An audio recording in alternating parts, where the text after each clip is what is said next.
I thought that you had underplayed the role of cable television news and media, polarized media, in bringing all of this about. You're absolutely right. And that is Facebook, their director of research, made 3 arguments against me. That was one of them. And she's right about that. I did underplay it. Now, if we're talking about the degree to which left and right hate each other, that's affective polarization. That begins rising in the late 90s, and it's just kept going up and up and up. So if we're talking about that, then you're right and she's right. I did mention it in the original article, but I should have emphasized it. But here's the thing. So, go ahead. It's very hard for us to do anything about cable TV, but social media we can do a lot about, and Facebook itself has done it. And actually, here's one of the experiments. Facebook itself has tweaked the algorithm to reduce polarization before one of the elections, and then they put it back up. Well, why can't they keep it down? So this is a really interesting interview with Jonathan Haidt, who I think is a pretty interesting character for a couple of reasons. One is because there are a lot of points that he makes that are relevant and I think important at the time. He actually wrote this book that I've read before called The Coddling of the American Mind, which is really, really interesting, but it's also important to take with a grain of salt because he's one of these like public intellectual types who will make a lot of claims and sort of present himself as this like reasonable figure, but then I think give a lot of undue credence to the right wing. So with that understood about who Jonathan Haidt is, we need to understand that we can take information from him, but we need to take it with a grain of salt. And here's the grain of salt. He paints the political division that exists in the United States as largely driven by social media. And I think that's halfway true. And the halfway true comes down to the point where ultimately we're touching on some foundational realities about the United States that people have pretty extreme responses to, and the demographic differences between who is divided and who isn't. Now, polls among younger folks have showed that young folks are disillusioned with both the Democratic and Republican parties and largely disillusioned with capitalism. So you get this sort of amorphous, vague socialism, and you can basically see that on any type of social media. A lot of the fights people get about different sectarian forms of socialism, but ultimately you have a lot of people who broadly agree that capitalism has largely failed and that both the Democrats and the Republicans also have largely failed. But then you go to the older demographic, and among the older demographic, you have people who aren't necessarily as savvy with social media. They might not have grown up with access to like Facebook and Twitter and TikTok and things like this, and so they're not necessarily digital natives. They are the people who grew up watching a lot of cable news, but then sort of shifted to more social media. And they're where we're actually seeing the most polarization. And I think there's a pretty reasonable explanation for that. You see, they had decades of watching sort of red team versus blue team politics and still tend to think within that mindset. You have a lot of people on Twitter actually right now criticizing David Hogg who are Democrats that are angry that David Hogg would criticize Democrats, because in their mind, if you're criticizing a Democrat, you must be a Republican. Except David Hogg doesn't seem like he would ever vote for a Republican ever in his entire life. So what's with the disconnect here? You see, you basically have an entire generation of folks who grew up with this red team, blue team politics and who still have faith in the institutions of the parties. And then you have younger folks who feel entirely disenfranchised from it. And the reason for that is pretty simple. If you listen to what the Democrats talk about, most of the Democratic Party, aside from like the squad, actively undermines everything that young people are pushing for or asking for today, especially when it comes to things like climate action. And the climate action that they say that they do, like this recent bill that they passed,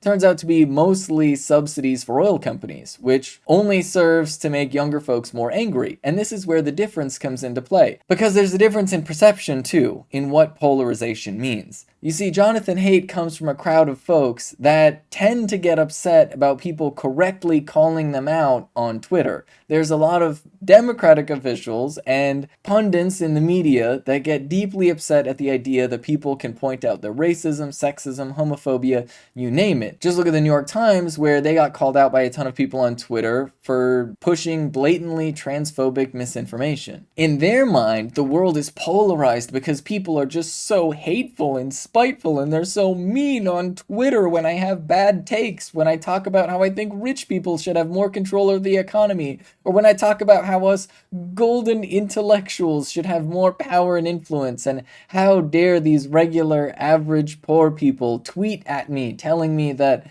I'm disregarding the needs of entire communities. Because a lot of these people like to couch themselves as being these intellectual moderates. And so to them, suggesting something like, maybe we don't talk about trans issues. I mean, I know Republicans are trying to make it illegal to be trans in several states, but hey, maybe that's not a winning issue. Maybe we don't care about trans people this cycle. And then are surprised when people on the internet are like, hey, what? This is a ridiculous thing to do. Why are you just discounting the rights of an entire group of people because you don't think they're political winners? And they view that as like the major division that's happening. So there's two different things that are basically happening right here. And then another part of it is just the core reality of how people react to realizing the truth about the United States, which goes back to the digital natives again. Younger folks have access to more information than any generation ever before them, and they're getting a lot of information about the history of the United States. It's actually very relevant that a lot of indigenous folks, for example, are having a lot easier time growing their platforms on TikTok than they have on other platforms in the past. And at the same time, you have a lot of trans influencers that are getting a lot of clout and attention on platforms like Twitch. And so with these different social media platforms where the gatekeeping doesn't exist for the corporate media, where anybody can really have a platform, you have younger folks learning more harsh truths about the United States, learning basic facts about how brutal and evil the United States is to indigenous folks even to this very day. The reality of sundown towns and how they still cast a shadow over the United States to this very day. The reality that we were not, in fact, the good guys in the Vietnam War. We were very clearly the bad guys. And when people are presented with those facts, you can basically go in one of two directions. You can do what most young people are doing today, which is basically saying, hey, maybe the United States needs to fundamentally change at a basic level. The core structure of the United States is inherently flawed and needs to be turned on its head so that working class people are prioritized and that the marginalized truly have a voice in the way our system of government works. Maybe capitalism has failed. Or you go in the other direction, which is, to be clear, outright fascism and white supremacy. These are people who take pride in the history of the United States and will say the most heinous, vicious, evil things that you can imagine. And so young people today, luckily, are more going to the side of challenging and questioning capitalism as opposed to going to overt white supremacy. But the harsh reality is, there are a lot of folks who grew up in the older generation who still believe some of these myths about the United States, so there's division among generational lines where even a lot of Democrats, when they hear somebody like David Hogg criticize the basic structure of the United States and the fact that the Senate fundamentally prevents anything from happening, and that's its job, when those Democrats get angry at David Hogg instead of getting angry at the system, it reveals that other layer of division. So there's basically division along several lines. A lot of older folks are divided between Republican and Democratic Party, and they're sort of staunch in their red team, blue team politics. And then you have a lot of younger folks who are divided more along ideological lines. You have the people who want to challenge capitalism and white supremacy, and you have the people who want to strengthen white supremacy and capitalism. But then you have that other layer of division where the bulk of younger people who want to challenge white supremacy and capitalism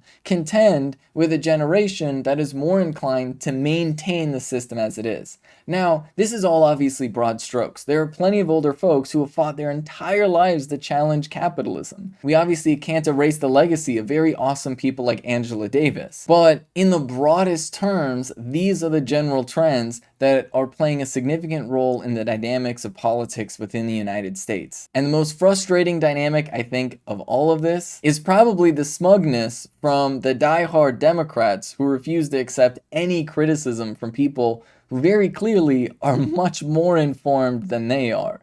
And it's not their fault. If you're still watching cable news, you're probably pretty uninformed on a lot of issues too. Because structurally within cable news, there's just this reality of gatekeeping, which is to say, if you don't have enough clout, if you're not rich enough or white enough, odds are you're probably going to have a difficult time breaking into cable news, even for just an interview. It turns out that they look for people that look a certain way, and that usually is designed to exclude the more marginalized.